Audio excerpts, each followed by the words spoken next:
Hello everyone, Assalamu alaikum. Welcome to MedGeeks. My name is Ahmed and inshallah today we are going to talk about second topic.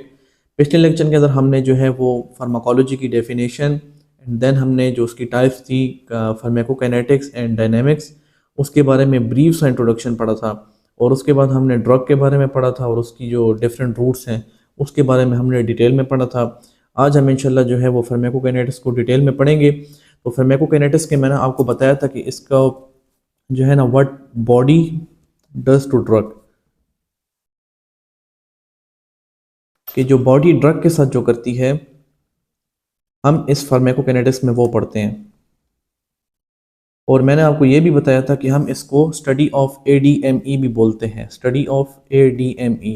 और ADME का मतलब भी मैंने आपको बताया था, A for absorption, D for distribution, M for metabolism and E for excretion. Okay, अब इसके अंदर जो आज हम फर्स्ट पे फेस पढ़ने जा रहे हैं वो है एब्जॉर्प्शन। अब एब्जॉर्प्शन का मतलब क्या है कि देखें कि the transfer of a drug from the site of administration to the blood stream, कि जो भी ड्रग है जो उसकी साइट ऑफ एडमिनिस्ट्रेशन है, फॉर एग्जांपल अगर हम ओरल रूट की बात कर लेते हैं, ओरल रूट के थ्रू स्टमक में आ गया, स्टमक में अब ये जो ड्रग है यहाँ से अब ये एब्जॉर्ब होकर जब ब्लड सर्कुलेशन में जाएगा, इस प्रोसेस को हम क्या बोलते हैं, एब्जॉर्प्शन बोलते हैं। ठीक है, अब हम इस जो एब्जॉर्प्शन के मैकेनिज़्म है इसको पढ़ लेते हैं कि कितनी टाइप्स जो है ना वो मैकेनिज़्म की हैं कि जिन तरीक़ों से जो है वो ड्रग एब्जॉर्ब होता है और ब्लड सर्कुलेशन में इंटर होता है। तो उसमें सबसे पहला जो है वो है पैसिव डिफ्यूजन। ओके, ऑब्वियस आसान सी बात है। पैसिव डिफ्यूजन का क्या मतलब है कि जो भी ड्रग होगा वो हायर कंसंट्रेशन से लोअर कंसंट्रेशन की तरफ जाएगा without the concentration, without the use of ATP, without the use of energy. इसमें कोई भी कैरियर नहीं होगा, कोई भी एनर्जी रिक्वायर्ड नहीं होगी। और ये मोस्टली वो ड्रग फॉलो करते हैं जो कि हाईली लिपिड सॉल्युबल हों और नॉन आयोनाइज और क्या होते हैं, स्मॉल इन नेचर होने चाहिए। ठीक है, तो in passive diffusion most common जो है वो मैकेनिज़्म है। और सेकंड जो है हमारे पास फैसिलिटेटेड डिफ्यूजन है। ये भी पैसिव डिफ्यूजन की एक टाइप है, बट इसके अंदर मोस्टली क्या होता है, कैरियर प्रोटीन्स होते हैं जो कि ड्रग को from higher concentration to lower concentration gradient की तरफ लेकर आते हैं। और इनकी एक ये नेचर होती है कि ये सैचुरेबल होते हैं और सेलेक्टिव होते हैं। ओके, कि पैसिव डिफ्यूजन में तो फॉर एग्जांपल जो लिपिड बाइलेयर थी ना उसके थ्रू वो खुद ही डिफ्यूज़ हो जाते हैं, लेकिन फैसिलिटेटेड डिफ्यूजन के अंदर वो खुद ब खुद डिफ्यूज़ नहीं होंगे बल्कि उनके सिलेक्टिव कैरियर्स लगे हुए होंगे जो कि उनको हायर कंसंट्रेशन से लोअर कंसंट्रेशन की तरफ लेकर आएंगे और किसी किस्म की एनर्जी इस्तेमाल नहीं होगी। तो इसके अंदर जो एग्जांपल्स हैं वो वाइटामिन की है। ठीक है, जो लार्ज वाइटामिन होते हैं वो selectively from higher concentration to lower concentration की तरफ आते हैं। उसके बाद जो थर्ड प्रोसेस है वो है एक्टिव ट्रांसपोर्ट। अच्छा, एक्टिव ट्रांसपोर्ट नाम से ही है कि इसके अंदर हमारे पास एनर्जी की रिक्वायरमेंट, एनर्जी रिक्वायर्ड होती है और कैरियर प्रोटीन्स भी इसमें इस्तेमाल होते हैं। और इसमें क्या होगा कि जब भी हमेशा जो ड्रग होगा वो from lower concentration to higher concentration की तरफ मूव करेगा और it is also saturable and selective. तो ये जो ट्रांसपोर्ट है, ये जो प्रोसेस है ट्रांसपोर्ट का, ये भी सेचुरेबल है और सेलेक्टिव है। सेचुरेबल का मतलब ये है कि उसके अंदर ये टेंडेंसी है कि वो सेचुरेट हो सकता है, कि मतलब अगर ड्रग ज़्यादा होगा और जो प्रोटीन्स हैं, कैरियर प्रोटीन्स हैं वो कम होंगे, तो एक टाइम ऐसा आएगा कि वो कैरियर जितने भी जो ट्रांसपोर्ट्स हैं वो उन ड्रग्स के साथ सेचुरेट हो जाएंगे, तो मज़ीद जो ड्रग है वो उसके थ्रू पास नहीं कर सकेगा। तो इसकी जो है ना एक एग्जांपल है वो लीवोडोपा। लीवोडोपा मोस्टली जो हमारे पास है वो पार्किंसन का आपने नाम सुना होगा, पार्किंसनिज्म के अंदर ये इस्तेमाल होता है। फेमस अगर आपको मोहम्मद अली बॉक्सर का नाम याद हो तो उसको जो डिजीज़ थी ना वो पार्किंसनिज्म थी, तो उसमें जो लीवोडोपा है वो ये ड्रग इस्तेमाल होता है। तो इसकी जो एब्जॉर्प्शन है वो एक्टिव ट्रांसपोर्ट के थ्रू होती है। अच्छा, जो फोर्थ प्रोसेस है वो है एंडोसाइटोसिस एंड एक्सोसाइटोसिस। एंडोसाइटोसिस और एक्सोसाइटोसिस का क्या क्या मतलब है कि इसके अंदर जो मॉलिक्यूल्स होते हैं एक्सोसाइटोसिस के अंदर, जो लार्ज मॉलिक्यूल्स होते हैं वो मेम्ब्रेन से मेम्ब्रेन उसको ऐसे इंगल्फ करती है। फॉर एग्जांपल ये, ठीक है, एंडोसाइटोसिस का मैं आपको प्रोसेस बताता हूँ। ये सेल मेम्ब्रेन है, यहाँ पर ड्रग आया, ठीक है, ये ड्रग आया इस पे। नेक्स्ट प्रोसेस में क्या होगा कि ये जो है इसको ऐसे इंगल्फ करेगा, ऐसे ऐसे ना। और नेक्स्ट स्टेप में क्या होगा कि इसको एज अ वैक्यूल बना के बॉडी के अंदर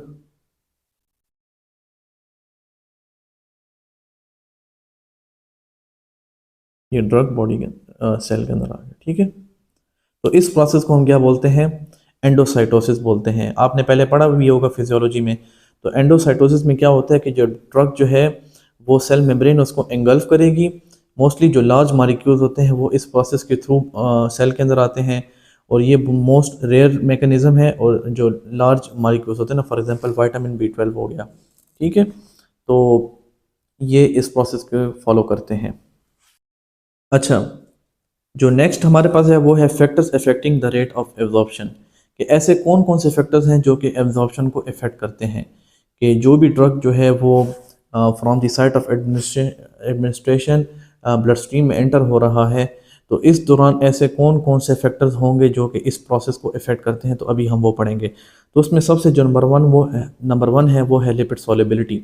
लिपिड सॉल्युबिलिटी का मतलब क्या है कि जो भी ड्रग जो आ रहा है, जो एडमिनिस्टर हो रहा है, उसको लिपिड सॉल्युबल होना चाहिए। आपको पता है जितनी भी बायोलॉजिकल मेम्ब्रेन्स हैं वो सारी की सारी क्या होती हैं, लिपिड इन नेचर होती हैं। तो ड्रग अगर लिपिड इन नेचर नहीं होगा, लिपिड सॉल्युबल नहीं होगा, तो इजीली वो मेम्ब्रेन को भी क्रॉस नहीं कर सकता। इसलिए ड्रग का लिपिड सॉल्युबल होना लाजमी है। जितना ज़्यादा लिपिड सॉल्युबल होगा उतना ही आसान होगा उसके लिए क्रॉस करना सेल मेम्ब्रेन को। अगर इसका आपको मैं बता दूं रिटर्न में, इधर इधर भी यही लिखा हुआ है, सेल मेम्ब्रेन और lipid bilayers lipid soluble drugs cross membrane rapidly. Okay, वही बात है। जो सेकंड पार्ट है वो है pH of the medium. Okay, pH of the medium ये भी एक इंपॉर्टेंट फैक्टर है। पीएच ऑफ द मीडियम का क्या मतलब है कि जिस मीडियम के अंदर ड्रग आया है, फॉर एग्जांपल जीआईटी के अंदर देखें, स्टमक भी आता है और इंटेस्टाइन भी आती है। मोस्टली जो स्टमक का पीएच होता है वो एसिडिक होता है, और जो इंटेस्टाइन का पीएच होता है मोस्टली अल्कलाइन इन नेचर होता है। ओके, तो जीआईटी सॉरी। अब जो ड्रग्स जो कि वीक एसिड्स होंगी, फॉर एग्जांपल सैलिसिलिक एसिड, या जिसको एस्पायरिन भी बोलते हैं, ये हमारे पास एस्पायरिन क्या है, non steroidal anti inflammatory drug है, एनसेड है। ओके, तो जो एस्पायरिन हो गया वो एसिड है गया, उसकी जो पीकेए है, पीकेए के बारे में आपको मैं बाद में चल के बताऊंगा, लेकिन फ़िलहाल मैं आपको ये समझा देता हूँ एस्पायरिन की जो पीकेए है वो कितनी है। PKa is equal to 3.5। Okay, तो एस्पायरिन जो है ना वो 3.5 के ऊपर जो है ना वो वीक एसिड है, और उसकी जो पीके है वो 3.5 है। तो ये मोस्टली एसिडिक नेचर के अंदर जो है ना वो डिज़ोल्व होता है। और इंटेस्टाइन के अंदर अगर हम ले लें तो इसके अंदर हमारे पास आ जाता है सिमेटिडीन आ जाता है, ठीक है। इसके अलावा प्रोप्रानोलोल हो गया। तो ये जो है ना हमारे पास क्या है, ये बेसिक ड्रग्स हैं। तो ये अल्कलाइन इन नेचर है, और ये अल्कलाइन जो इंटेस्टाइन के अंदर ज़्यादातर एब्जॉर्ब होते हैं।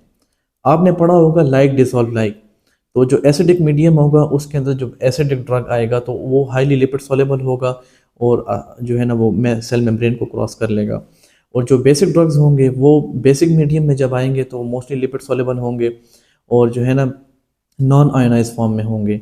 अगर अपोजिट मीडियम में चले गए तो वहाँ पर उनकी आयोनाइजेशन हो जाएगी, और अगर वो अपने ही मीडियम में रहेंगे तो वो आयोनाइज नहीं होंगे और वो लिपिड सॉल्युबल ही रहेंगे, और उनकी एब्जॉर्प्शन उस मीडियम में ज़्यादा अच्छी होगी। तो पीएच ऑफ द मीडियम का यही मतलब है कि drugs are absorb best in their non ionize form. जब भी ड्रग नॉन आयोनाइज फॉर्म में होगा तो वो जो है ना वो बेस्ट एब्जॉर्ब होगा। और नॉन आयोनाइज फॉर्म तब ही पॉसिबल है कि जब अगर वीक एसिड जो है वो एसिडिक मीडियम में हो, और जो वीक बेस है वो बेसिक मीडियम के अंदर ही डिसॉल्व हो। अगर उनको अपोजिट मीडियम मिलेगा तो वो जो है ना डिसॉल्व ना आयोनाइज फॉर्म में हो जाएंगे, और उनकी उतने अच्छे तरीके से एब्जॉर्प्शन नहीं होगी। और weak acid absorb better in acidic pH, for example stomach, weak bases absorb better in the alkaline pH. ये वही वाली बात है जो मैंने आपको अभी एक्सप्लेन की है। अब मैं पीकेए आपको थोड़ा सा समझा देता हूँ, what is pKa. PKa is nothing but a pH eight which the drug is will become 50% in ionized form, and in 50% it become non ionized form। तो pKa वो pH होती है ड्रग की कि जिसके ऊपर जो है ड्रग 50% आयोनाइज फॉर्म में होता है और 50% नॉन आयोनाइज फॉर्म में होता है। तो ये जिस तरह हो गया, एस्पायरिन की जो है वो 3.5 है। इसी तरह सिमेटिडीन जो है, सिमेटिडीन की जो है वो है तकरीबन 6.5 है इस तरह गालिबन। और प्रोप्रानोल की जो है वो 9 के आसपास है।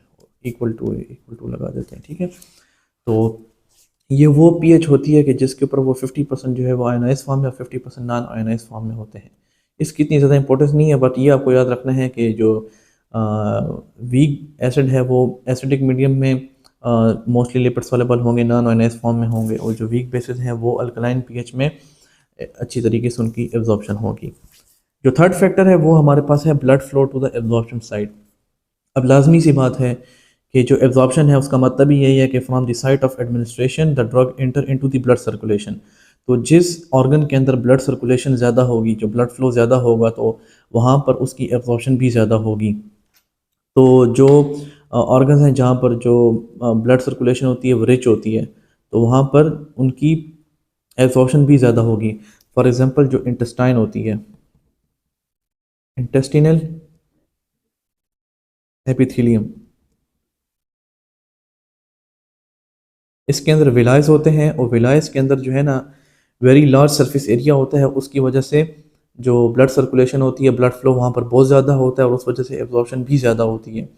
तो इसलिए ओवरऑल जो ड्रग की जो भी हम ड्रग लेते हैं, चाहे वो एसिडिक हो चाहे वो बेसिक हो, तो उनकी जो मेजर एब्जॉर्प्शन साइट है ना वो क्या है, वो ये स्मॉल इंटेस्टाइन ही है जहाँ पर विलायस प्रेजेंट होते हैं। हालांकि एसिडिक मीडियम, जो एसिडिक वीक एसिड्स होते हैं, उनको तो होना ये चाहिए कि स्टमक में ज़्यादा एब्जॉर्ब हो, लेकिन ब्लड फ्लो जो है ना to the absorption site is a major factor then pH. इसलिए जो एसिडिक ड्रग्स होते हैं वो भी मोस्टली जो है वो इंटेस्टाइन के अंदर ही एब्जॉर्ब होते हैं। जो फोर्थ है वो हमारे पास है total surface area for the absorption. अब ये भी उसी पार्ट के अंदर आ जाता है। देखें ना कि जहाँ पर सरफेस एरिया ज़्यादा होगा तो वहाँ पर एब्जॉर्प्शन भी ज़्यादा होगी। तो वही वाली बात है कि जो विलाइज होते हैं उनके अंदर सरफेस एरिया ज़्यादा होता है, तो उस वजह से वहाँ पर एब्जॉर्प्शन भी ज़्यादा होगी। सरफेस एरिया ज़्यादा होगा तो वहाँ पे ब्लड फ्लो ज़्यादा होगा। तो ये दोनों फैक्टर्स जो है ना वो एब्जॉर्प्शन के लिए बेनिफिट करते हैं कि चाहे ब्लड फ्लो ज़्यादा हो चाहे टोटल सरफेस एरिया ज़्यादा हो, तो दोनों जो है वो एब्जॉर्प्शन को ज़्यादा करेंगे। उसके बाद जो नंबर 5 फैक्टर है वो है expression of the P glycoproteins. अब ये समझना इंपॉर्टेंट है। मैं आपको साइड पर इसकी एक पिक्चर भी सेंड कर दूंगा, तो उसमें आप देखेंगे जो पी ग्लाइकोप्रोटीन्स है ये हमारे पास एक ट्रांस मेम्ब्रेन प्रोटीन, अगर आपने पढ़ा हो, ट्रांस मेम्ब्रेन प्रोटीन होता है जो कि 7 टाइम उसको मेम्ब्रेन को जो है ना वो क्रॉस करता है, और उसको हम सरपेंटाइन भी बोलते हैं। तो ये वो ट्रांसपोर्ट प्रोटीन है, और ये क्या करता है कि ये एफ्लक्स पंप है जो कि एक्टिवली एनर्जी का इस्तेमाल करते हुए ड्रग्स को एक्टिवली पुश आउट करता है फ्रॉम द सेल्स। तो ये ड्रग को सेल से बाहर फेंकता है, ठीक है। तो इस एक्सप्रेशन ऑफ पी ग्लाइकोप्रोटीन का भी मोस्ट किरदार होता है एब्जॉर्प्शन में। तो अगर जिन एरियाज़ के अंदर पी ग्लाइकोप्रोटीन ज़्यादा होंगे, तो मैं आपको एग्जांपल देता हूँ। For example intestinal epithelial cells हो गए, blood brain barrier endothelial cells हो गए, तो यहाँ पर जो पी ग्लाइकोप्रोटीन है उसकी एक्सप्रेशन बहुत ज़्यादा होती है। तो इन सेल्स के अंदर जो है वो फ्लक्स पम्प ज़्यादा होंगे, तो ऑब्वियसली वहाँ पर एब्जॉर्प्शन इतनी नहीं होगी, और वो सेल्स को बाहर ड्रग को बाहर फेंकेंगे। तो ये भी एक फैक्टर होता है एब्जॉर्प्शन के अंदर। अच्छा, जो नेक्स्ट इंपॉर्टेंट टॉपिक है वो है बायो अवेलेबिलिटी। बायो अवेलेबिलिटी जो है वो एब्जॉर्प्शन के अंदर एक इम्पॉर्टेंट पार्ट है, तो इसको याद रखना लाजमी है। बायो अवेलेबिलिटी का मतलब है द रेट और the extent to which an administered drug reaches to the blood stream is known as bioavailability. तो जो ड्रग है वो from the site of administration कितना पहुंचा है ब्लड स्ट्रीम के अंदर। फॉर एग्जांपल पैरासीटामोल है, वो हमने 500 mg जो है ना वो ओरल रूट के थ्रू ली है, लेकिन फर्स्ट पास मेटाबॉलिज्म और डिफरेंट जो कंडीशंस थी स्टमक में, इंटेस्टाइन में, तो उन सब को जब वो पास करते हुए जब ब्लड में पहुंची, तो वहाँ पर उसकी कितनी अमाउंट थी, वहाँ पर उसका कितना एक्सटेंट था, तो इस जो फ्रैक्शन जो होता है तो उसको हम क्या बोलते हैं, बायो अवेलेबिलिटी बोलते हैं। आपने एक चीज़ पढ़ी होगी आईवी रूट के अंदर। आईवी रूट के अंदर हम क्या करते हैं कि जो ड्रग होता है उसको हम डायरेक्टली ब्लड स्ट्रीम के अंदर जो है ना वो इंजेक्ट करते हैं। तो उसकी वजह से हमेशा जो आईवी रूट होता है उसकी जो बायो अवेलेबिलिटी होती है वो 100% होती है, क्योंकि ये फ्रैक्शन है ना, एक रेट है। तो उसकी जो आईवी रूट होगी, उसकी जो इंट्रावेनस रूट होगी, उसकी हमेशा जो बायो अवेलेबिलिटी होती है वो 100% होती है। इसलिए हम उसको रेफरेंस के तौर पे लेते हैं, और उसके साथ फिर हम रिलेटिव अंदर जो है ना वो दूसरों को कंपैरिजन में लेकर आते हैं। तो फॉर एग्जांपल अगर यहाँ पर देखें, अब हमने एक ग्राफिकल रिप्रेजेंटेशन की हुई है ऑफ दी पैरासीटामोल। यहाँ पर तो नहीं है, मतलब मैं आपको खुद एक्सप्लेन करता हूँ। तो हमने वाई एक्सिस के ऊपर ड्रग की कंसंट्रेशन इन प्लाज्मा, और जो एक्स एक्सिस है उस पर हमने टाइम को रखा है। तो हमने जब इंजेक्ट किया तो इंट्रावेनस रूट के थ्रू, तो उसने 100% जो है ना वो क्या किया कि प्लाज्मा पी कंसंट्रेशन के अंदर वो पहुँच गया, और उसके बाद स्लोली ग्रेजुअली जो है ना वो अपनी दोबारा ख़त्म हो गया ना। और दूसरा जो उसके साथ है वो है हमारे पास ओरल रूट। ओरल रूट में क्या हुआ कि उसने 100% अचीव नहीं किया। तो ये जो डिफरेंस है, लेकिन इसने 100% जो है ना वो पहुंची है प्लाज्मा के अंदर, और ये जो है 100% से कितना कम होगा। तो ये जो डिफरेंस है ये क्यों आया है, ये इस वजह से आया है कि हमने ओरल रूट के थ्रू जब हमने पैरासीटामोल ली, तो वो पहले स्टमक में गई, वहाँ पर जो है ना वो डिफरेंट मीडियम था, वहाँ पर एसिडिक इन्वायरमेंट था, और डिफरेंट एंजाइम्स थे, तो उसके साथ इसने इंटरेक्ट भी किया होगा। उसके बाद वहाँ से एब्जॉर्प्शन 100% तो नहीं होगी। उसके बाद जब ब्लड में पहुंची तो कितने और भी फैक्टर्स थे, उसकी वजह से क्या हुआ कि ये कम हो गया। तो इसकी जो एक्सटेंट है आईवी रूट के रिलेटिव में, जो उसकी एक्सटेंट है कि कितना वो पहुंचा है ब्लड में, तो इसी को हम बायो अवेलेबिलिटी बोलते हैं। तो यहाँ पर जो ग्राफ क्या रिप्रेजेंट कर रहा है, अब bio availability graph represents plasma drug concentration versus time and defines the rate and extent of the drug absorption. वही बात है, देखें कि ये जो ग्राफ के ये जो एरिया है ना, एरिया अंडर द कर्व, ये किसका रिप्रेजेंट कर रहा है, AUC intravenous, area under the curve intravenous. और ये जो है ये वाला, ये वाला, ये जो है AUC oral, area under the curve oral. तो ये जो है ये तो 100% होगा ना, इंट्रावेनस जो है वो 100% होगा। तो ओरल जितना भी होगा ये लैब्स के अंदर चेक किया जाता है। तो इसको जो निकालेंगे तो हमारे पास जो अमाउंट जो आएगा वो यहाँ पर देखिए, ये पहले से लैब के अंदर टेस्ट हुई हुई है। तो ये कितनी है, bio availability for the paracetamol is 0.7। तो ये पहले से लैब में चेक किया जाता है। It means 70% of paracetamol is absorb from the GI tract in relation to IV 100%।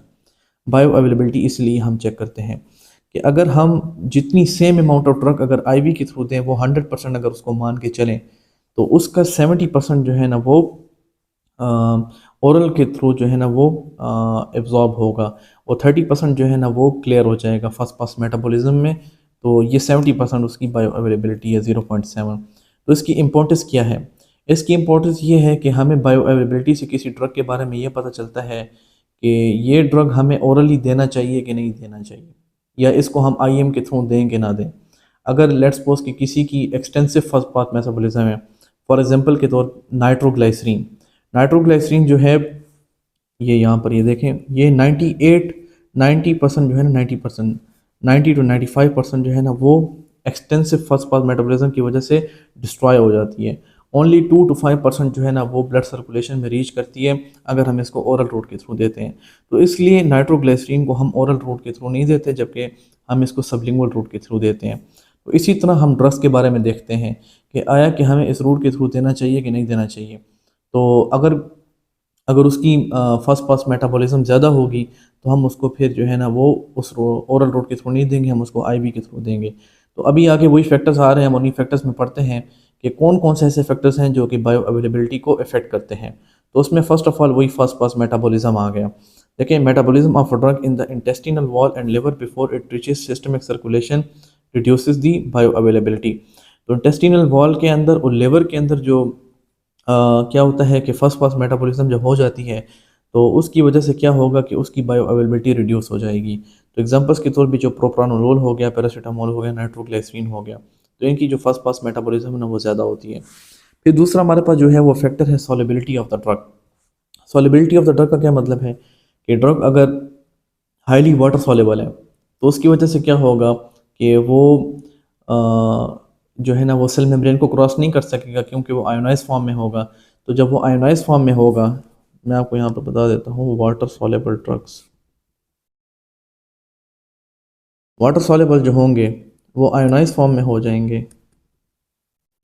तो जब आयोनाइज फॉर्म में अगर हो गए, तो क्या उनकी एब्जॉर्प्शन होगी, नहीं होगी। तो उस वजह से उनकी बायोएबिलिटी क्या होगी, कम हो जाएगी कि नहीं हो जाएगी, ऑब्वियसली कम हो जाएगी। तो इसलिए जो लिपिड सॉलेबल होते हैं, lipid soluble has high bioavailability. Okay. Example यहाँ पर है वो है ग्रीजोफुल्वीन। ग्रीजोफुल्वीन जो हमारे पास है ये एंटी फंगल है, ओके, कि जो एंटी फंगल जो फंगस होता है जो स्किन इन्फेक्शन कॉज करते हैं, ये उसकी एंटी फंगल ट्रीटमेंट के लिए इस्तेमाल होती है। It has poor water solubility resulting in low bio availability absorption improve with fatty meals. अच्छा, ग्रीजोफुल्वीन का अब मैं आपको एक चीज़ समझा देता हूँ। सॉल्युबिलिटी जो है वो एक तो इस सेंस में आती है कि जो परमिएशन है, अगर ड्रग लिपिड सॉल्युबल होगा तो उसकी परमिएशन ज़्यादा होगी फ्रॉम द सेल मेम्ब्रेन, एक तो वो सॉल्युबिलिटी के फैक्टर में आता है। एक दूसरा ये आता है कि उसका जो जीआई फ्लूइड्स हैं, जो जीआईटी के अंदर स्टमक के अंदर जो फ्लूइड्स होते हैं, उनके अंदर उसकी dissolution of the drug into that fluid is also necessary for the better absorption and greater bioavailability of the drug. तो ये दोनों फैक्टर्स का होना लाजमी है। अगर एक ड्रग जो है उसकी dissolution of the drug in GI fluids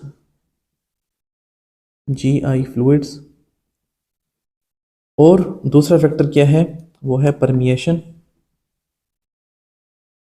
of drug from cell membrane.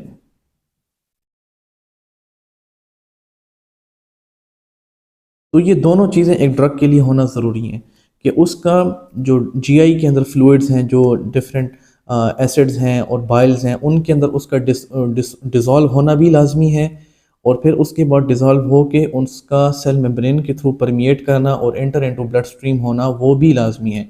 जब तक ये दोनों चीज़ें नहीं होंगी तो उतनी अच्छी उसकी एब्जॉर्प्शन और उस ड्रग की उतनी अच्छी बायो अवेलेबिलिटी नहीं होगी अगर वो ओरल रूट के थ्रू दिया जा रहा है। तो इसलिए जो ग्रीजोफुल्वीन है उसकी वाटर सॉल्युबिलिटी कम है, dissolution of the drug in GI fluid is less resulting in low bio availability. तो उस वजह से हम क्या करते हैं कि हम इसको फैटी मील्स के थ्रू देते हैं। तो जब हम इसको फैटी मील्स के थ्रू देंगे तो उसके अंदर जो है इमल्सिफिकेशन ज़्यादा हो जाएगी और इजीली क्रॉस कर जाएगी सेल मेम्ब्रेन को। तो इसी तरह अगर और ड्रग्स हो गए, जैसे डाइज़ीपाम हो गया, तो डाइज़ीपाम हम ओरली देते हैं, ठीक है। ये क्या है, ये लिपिड सॉल्युबल है, हाईली लिपिड सॉल्युबल है, तो इसलिए हम इसको ओरल देते हैं, ओरल प्रेफर करते हैं क्योंकि हाईली लिपिड सॉल्युबल है। तो लिपिड सॉल्युबिलिटी और dissolution of the drug in GI fluids, ये दोनों होना लाजमी, और ये दोनों सॉल्युबिलिटी में आते हैं, तो इन दोनों को आपस में कंफ्यूज नहीं करना। उसके बाद नंबर 3 पे आ जाती है, वो है केमिकल इंस्टेबिलिटी। केमिकल इंस्टेबिलिटी का मतलब ये है degradation of a drug by a gastric acids और digestive enzyme before absorption, decreasing the bioavailability. तो कुछ ड्रग्स होते हैं जो कि केमिकली अनस्टेबल होते हैं, अगर हम उनको ओरल रूट के थ्रू देंगे, फॉर एग्जांपल जो पेनिसिलिन जी है, वो एसिडिक गैस्ट्रिक कंडीशंस के अंदर जो है वो अनस्टेबल है, तो उसकी वजह से वो वहाँ पर जाके क्या होता है कि इनएक्टिव हो जाएगी और अपना एक्शन परफॉर्म नहीं करेगी। तो इसलिए केमिकल इंस्टेबिलिटी ये फैक्टर भी हमें देखना पड़ता है कि कोई ड्रग अगर केमिकली अनस्टेबल है ड्यू इन गैस्ट्रिक सिक्रीशन तो हम उसको फिर ओरल रूट के थ्रू नहीं देते। और दूसरा ये है nature of the drug formulation, the doses form of a drug that influence it's rate and extent of the absorption. अब आपने अगर घर में मोस्टली देखा हो कि कुछ ड्रग्स होते हैं वो सिंपल टैबलेट्स की फॉर्म में होते हैं, कुछ होते हैं सिरप्स होते हैं, कुछ आपने देखे होंगे जो कि उसमें होते हैं एंटेरिक कोटिंग में होते हैं, उनके ऊपर एक कैप्सूल होता है। तो वो कैप्सूल की वजह से क्या होता है कि उनकी वजह से उनकी एब्जॉर्प्शन में फ़र्क पड़ता है। Enteric coated aspirin shows delayed absorption compare to plain aspirin. तो वही एग्जांपल है कि अगर कोई एस्पायरिन है वो अगर एंटेरिक कोटेड हुई हुई है और नॉर्मल एक प्लेन एस्पायरिन है, तो इन दोनों में क्या फ़र्क होगा कि इसकी एब्जॉर्प्शन डिलेड हो जाएगी क्योंकि वो एंटेरिक कोटिंग की वजह से उसकी जो एब्जॉर्प्शन है वो स्लो होगी। तो जो नेचर है ड्रग फार्मूलेशन की, जो फार्मास्यूटिकल कंपनीज जो उसकी फार्मूलेशन करती हैं, तो उसकी वजह से भी बायो अवेलेबिलिटी के ऊपर फ़र्क पड़ता है। तो ये जो चीज़ें हैं इसको जहन में रखना पड़ता है। तो आज का टॉपिक इतना ही था, अगर आपको पसंद आया हो तो kindly like share and subscribe. तो आज के लिए इतना ही, मिलते हैं इंशाल्लाह नेक्स्ट लेक्चर में, तब तक के लिए अल्लाह हाफिज़।